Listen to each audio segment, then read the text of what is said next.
Kamusta po? Ako po si Dr. Mila De La Paz at inilaan ko ang aking karera sa kalusugan at kapakanan ng ating masiglang komunidad ng mga kababaihang nakatatanda.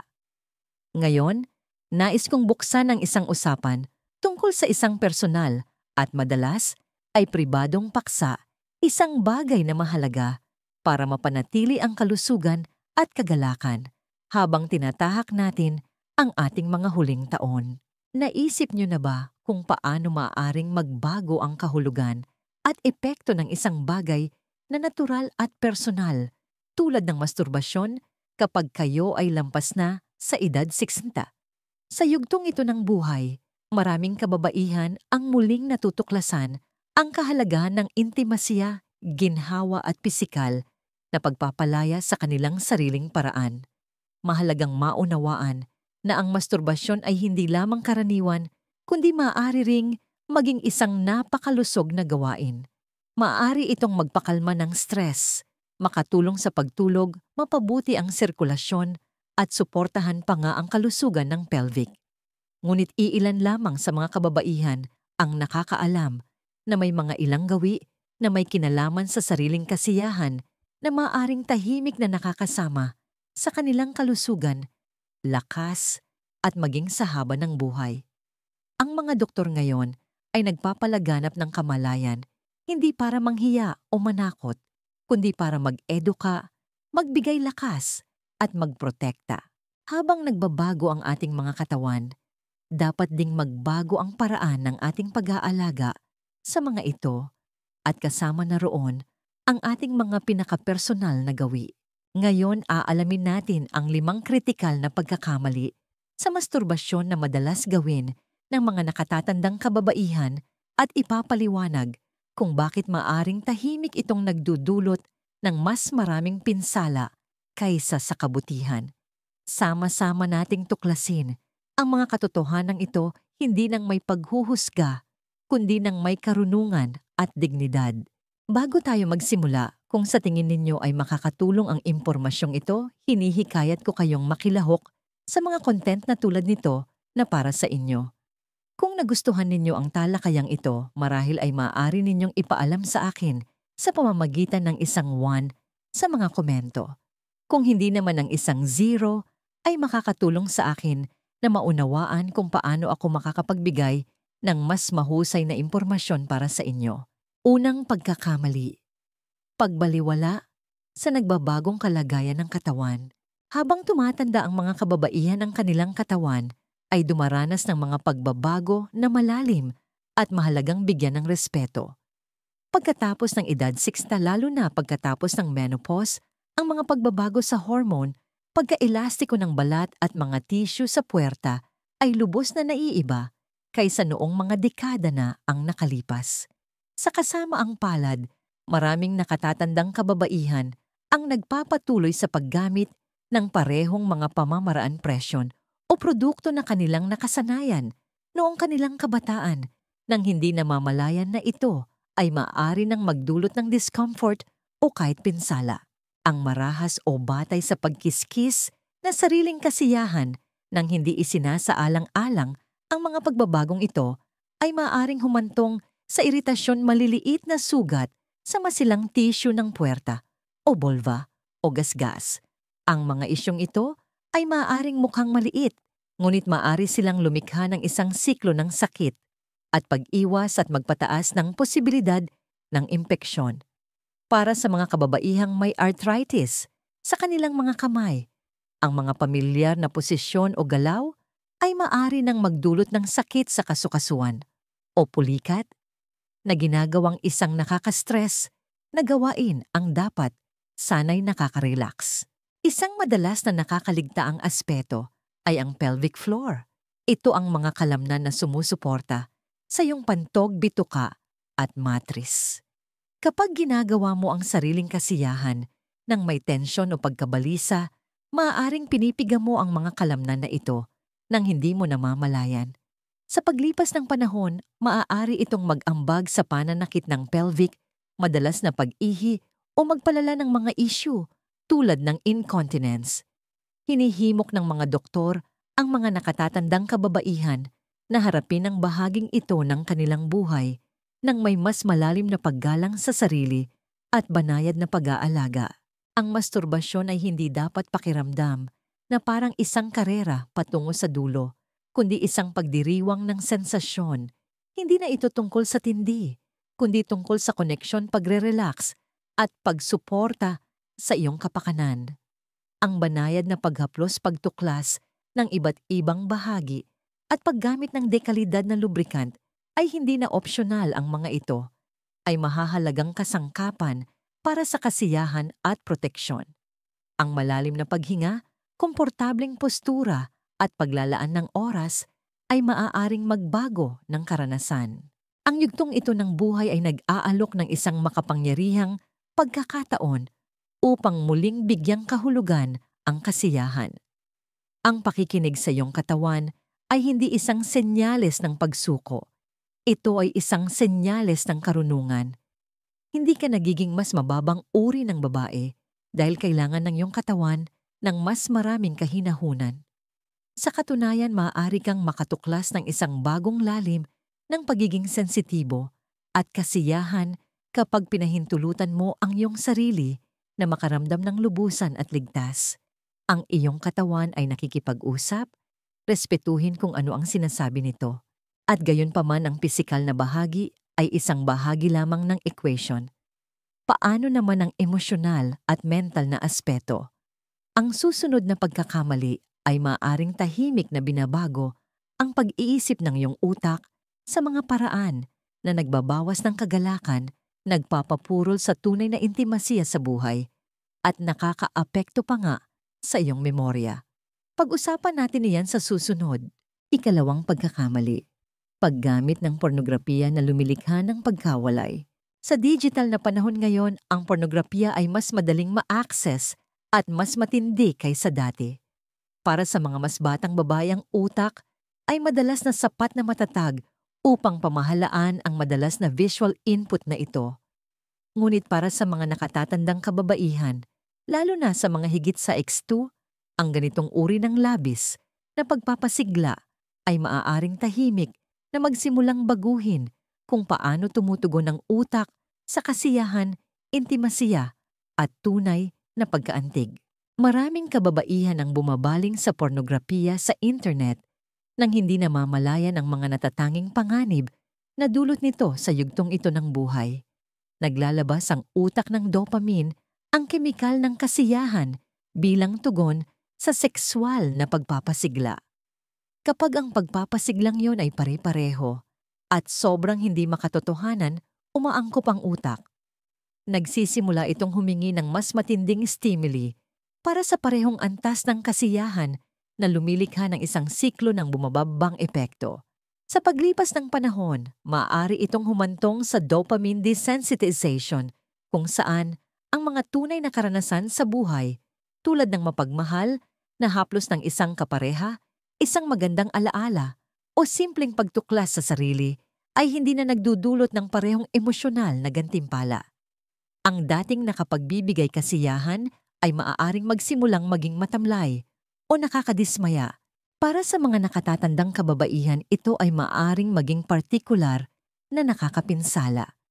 Habang nagbabago ang ating natural na antas ng hormone, ang kakayahan ng utak na kontrolin ang mood ay nagiging mas maselan. Ang pagbaha dito ng mga artipisyal na sexual na sitwasyon ay maaaring makagambala sa focus emosyonal na balanse at maging sa pagtulog. Ang ilang kababaihan ay nag-uulat ng mas mataas na pagkabalisa o isang pakiramdam ng pagiging hindi sapat pagkatapos ng madalas na paggamit ng pornografiya, lalo na kung ito ay ginagamit upang makayanan ang mga damdamin ng kalungkutan o pagkabagot. Ang nararamdaman na isang pribadong gawi ay maaring dahan-dahang sumira sa emosyonal na katatagan. Inirerekomenda ng mga doktor at mga eksperto sa kalusugang pangkaisipan na palitan ang sobrang nakakapagpasiglang material ng mas banayad na mga alternatibo. Ang mga babasahing erotiko-romantikong pelikula o simpleng pagkonekta muli sa iyong sariling mga pantasya at alaala ay maaaring magbigay ng pagkaantig nang hindi nag-o-overload sa reward system ng utak. Ang pagbabagong ito ay madalas na humahantong sa mas malalim, mas tunay na pagtuklas sa sarili. Ito ay tungkol sa pagbawi ng kasiyahan sa isang paraan na nag-aalaga sa iyong buong pagkatao, hindi lamang sa isang bahagi ng iyong utak. Mayroon ding isang makapangyarihang emosyonal na layer sa pagkakamaling ito. Ang mainstream na pornografiya ay bihirang sumasalamin sa mga katawan pagnanasa o sexual na katotohanan ng mga kababaihan na higit sa 60.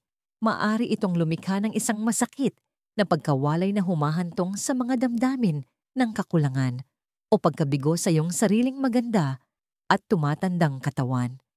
Kapag ang mga imahe sa screen ay hindi tumutugma sa iyong buhay, madaling isipin na may mali sa iyo sa halip na mapagtanto na ang content ay hindi para sa iyo. Ang layunin ay hindi lamang pagpapasigla. Ito ay kasiyahan, kapayapaan at isang mapagmahal na koneksyon sa iyong sarili.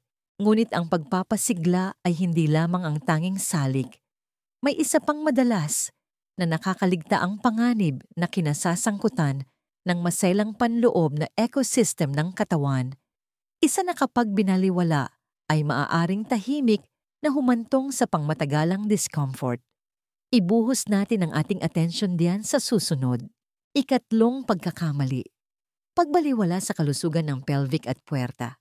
Habang ang mga kababaihan ay tumatawid sa edad na 60, isang bahagi ng katawan ang nangangailangan ng bagong kamalayan at pag-aalaga ang pelvic region. Ang mga pagbabago sa hormone partikular na ang pagbaba ng estrogen ay direktang nakakaapekto sa kalusugan ng puwerta at daanan ng ihi. Gayunpaman, maraming kababaihan ang nagpapatuloy sa kanilang mga sexual na gawain, kabilang ang masturbasyon, nang hindi gumagawa ng mga pagsasaayos para sa mga natural na pagbabagong ito na maaaring humantong sa paulit-ulit na discomfort at iba pang mga issue. Pagkatapos ng menopause, maraming kababaihan ang nakakaranas ng tinatawag na genitourinary syndrome of menopause GSM na kinabibilangan ng vaginal atrophy. Ang mga dingding ng puwerta ay nagiging mas manipis, mas tuyo at hindi na gaanong elastiko.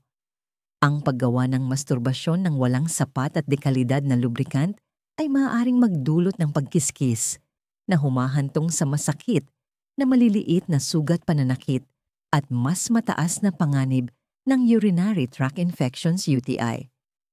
Ang dapat sanang isang kasiyasyang gawain ay maaaring maging isang pinagmumula ng sakit at pagkabalisa. Maraming kababaihan ang hindi nakakaalam na ang masturbasyon kapag ginawa ng tama ay maaaring maging lubhang kapaki-pakinabang para sa kalusugan ng puwerta.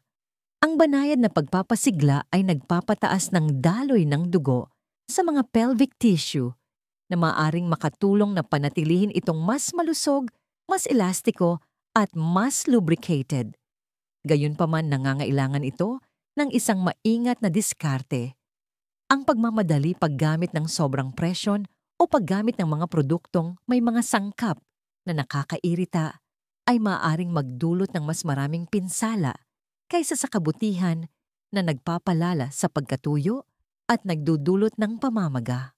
Ito ay lalong kritikal para sa mga kababaihang nakaranas ng pelvic organ prolapse o iba pang mga pelvic floor disorder. Mahalagang lapitan ang sariling kasiyahan gamit ang mga pamamaraan na nagtataguyod ng pagre-relax sa pelvic floor sa halip na pagpapakitid nito. Ang pag-iri upang makamit ang orgasm ay maaring maglagay ng hindi nararapat na presyon sa mga sumusuportang kalamnan at tissue na ito. Ipinapayo ng mga profesional sa kalusugan na gawing matalik na kaibigan ng mga nakatatandang kababaihan ang isang dekalidad, pH-balanced water-based o silicone-based na lubricant. Hindi ito isang senyales ng dysfunction.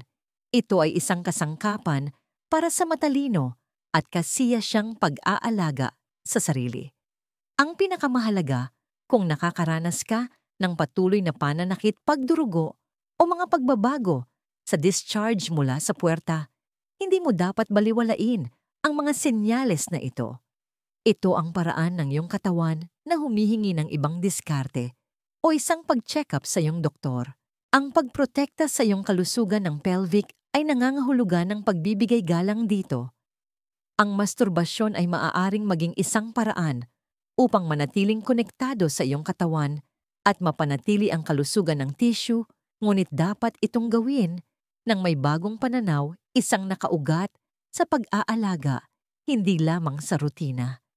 Nagbago na ang iyong katawan, ngunit nananatili itong isang mapagkukunan ng napakalawak na kasiyahan at karunungan na karapat-dapat sa iyong pinakamagiliw na pangangalaga. Gayunpaman, habang mahalaga ang mga pisikal na alalahanin ang mga emosyonal na dahilan sa likod ng ating mga gawi, ay madalas na mas malalim pa. Ang susunod na pagkakamali ay maaaring mag-ubos hindi lamang ng katawan, kundi pati na rin ng espiritu. Tuklasin natin iyan ngayon. Ika-4 na pagkakamali. Paggawa nito dahil sa kalungkutan o stress sa halip na koneksyon. Sa ating mga huling taon, ang emosyonal na kapakanan ay nagiging kasing halaga ng pisikal na kalusugan. Para sa maraming nakatatandang kababaihan, lalo na sa mga biyuda hiwalay o namumuhay mag-isa, ang masturbasyon ay maaaring magbago mula sa isang purong pisikal na gawain patungo sa isang paraan upang makayanan ng stress, paginhawahin ng kalungkutan o punan ang mga tahimik na oras. Bagamat walang masama sa paghahanap ng ginhawa sa iyong sariling katawan, mayroong isang manipis na linya sa pagitan ng malusog na sariling kasiyahan at paggamit ng pisikal na pagpapalaya upang pagtakpan ang emosyonal na sakit. Kapag ang masturbasyon ay naging isang pamalit sa emosyonal na koneksyon, madalas nitong nawawala ang kapangyarihan nito bilang isang masaya at nakapagpapanumbalik na karanasan. Sa halip, maaari itong maging isang mekanikal na gawin na itinutulak ng pagkabalisa, kalungkutan o rutina. Sa paglipas ng panahon, maaari nitong mapurol ang emosyonal na gantimpala na humahantong sa isang pakiramdam ng kawalan. Ang ilang mga kababaihan ay nag-uulat na mas lalo pa silang nakakaramdam ng pag-iisa, pagkatapos lalo na kapag ang gawain ay ginamit upang iwasan ang pagharap sa mahihirap na damdamin. Ang siklong ito ay maaaring tahimik na magpalalim ng mga damdamin ng kalungkutan na ginagawang mas mahirap na maglinang ng mga bagong pagkakaibigan, makisali sa mga gawaing panlipunan o hanapin ang kasamang tunay na hinahangad ng iyong puso. Ang problema ay hindi ang gawain mismo. Ito ay ang motibasyon. Kapag itinutulak ng pagkabagot o kalungkutan ng masturbasyon, ay nagiging mas mababa tungkol sa kasiyahan at mas marami tungkol sa pag-iwas. Ang pansamantalang ginhawa na ibinibigay nito ay mabilis na kumukupas na madalas na nag-iiwan ng isang puwang. Ang emosyonal na aspetong ito ay hindi sapat na napag-uusapan sa mga kababaihan. Marami sa kanila ay tinuruan na unahin ang mga pangangailangan ng iba kaysa sa kanilang sarili at huwag isentro ang kanilang sariling kasiyahan o emosyonal na pangangailangan. Ngunit ang katotohanan ay ang emosyonal na pagkagutom ay hindi maaaring masiyahan sa pamamagitan ng pisikal na pagpapalaya lamang.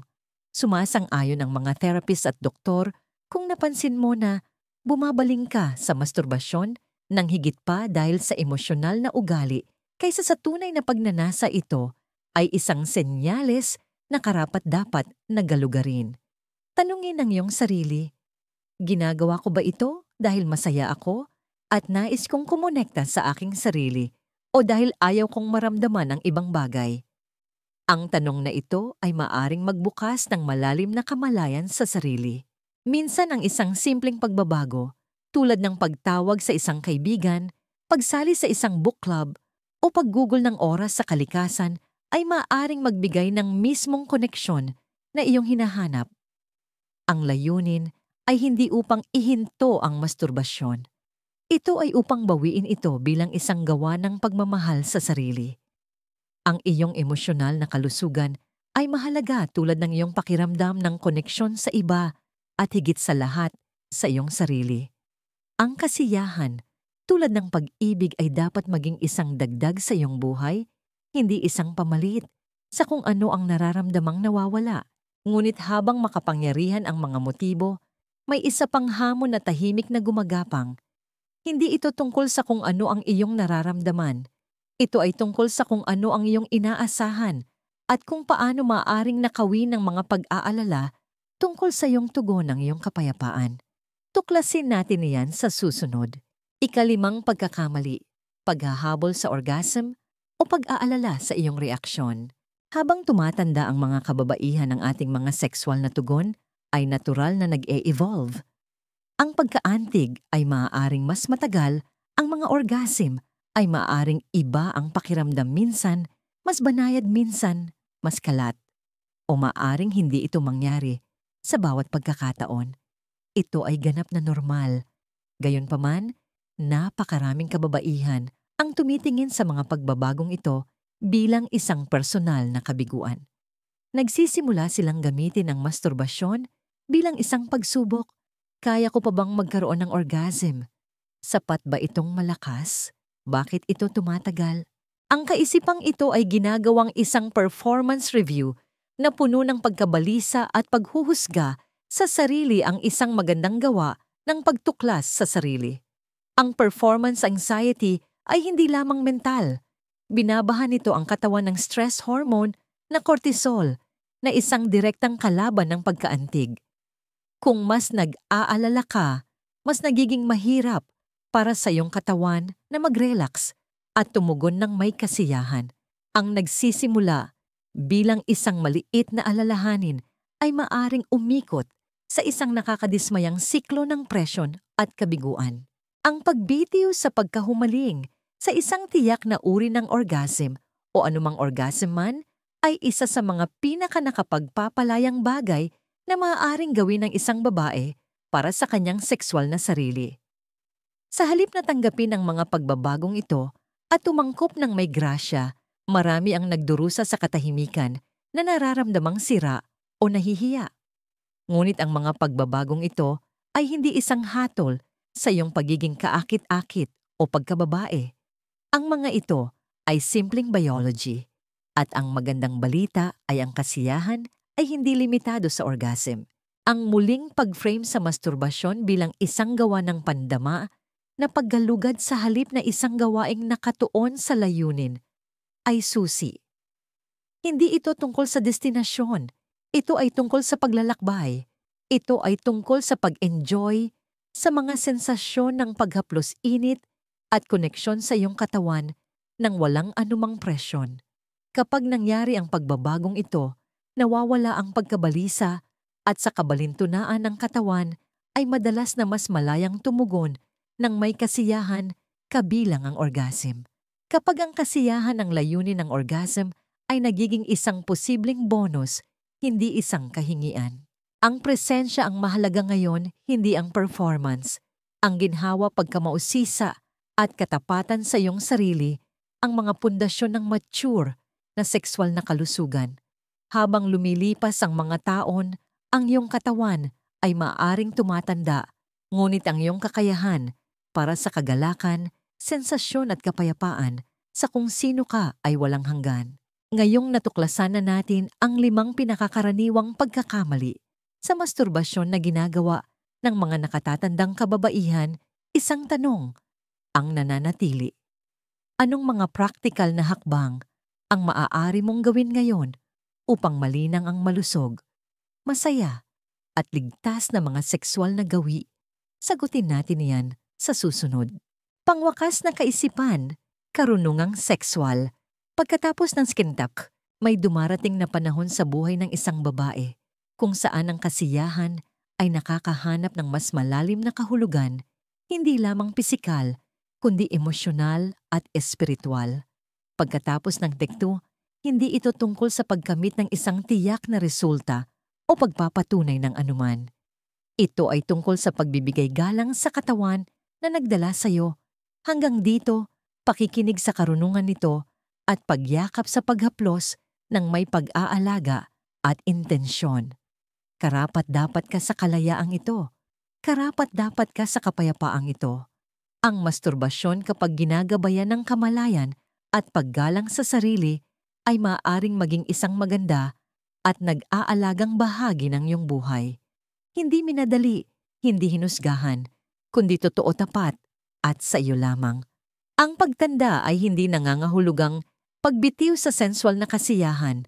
Nangangahulugan ito ng muling pagbibigay kahulugan dito ng may grasya. Ang mga aral na ito ay nilalayong magbigay inspirasyon sa inyo na mamuhay ng lubusan at totoo. Bilang inyong doktora, ang pinakamahalagang aral sa buhay na maibabahagi ko ay ito: ang pagyakap sa pagbabago ng may pag-unawa at habag sa sarili, ang pundasyon ng isang masaya at makabuluhang buhay sa pagtanda. Ang iyong katawan at mga pangangailangan ay magbabago at iyan ay perpektong normal. Ang susi ay ang makinig umangkop at laging unahin ang iyong kapakanan, pisikal at emosyonal, ng may kabaitan sa iyong sarili. Gusto kong marinig ang inyong saloobin. Maglaan po kayo ng sandali para mag-reflect at magbahagi ng isang bagay na natututunan ninyo ngayon na plano ninyong gamitin sa inyong sariling buhay. Ang inyong mga insight ay maaring sumuporta sa iba sa paglalakbay na ito. Pakiusap kung nakita ninyong mahalaga ang talakayang ito, mag-iwan po kayo ng komento. Marahil ay may kasamang 1 upang ipaalam sa akin. Kung hindi naman ito ang inyong hinahanap, ang 0 ay malaking tulong din bilang feedback. Huwag kalimutang mag-subscribe para sa mas maraming talakayan sa kalusugan na angkop para sa inyo, at pakiusap, ibahagi ito sa mga kamag-anak o kaibigan na maaring makinabang. Salamat sa inyong oras at naway mamuhay tayo ng lubusan at ayon sa ating sariling mga tuntunin.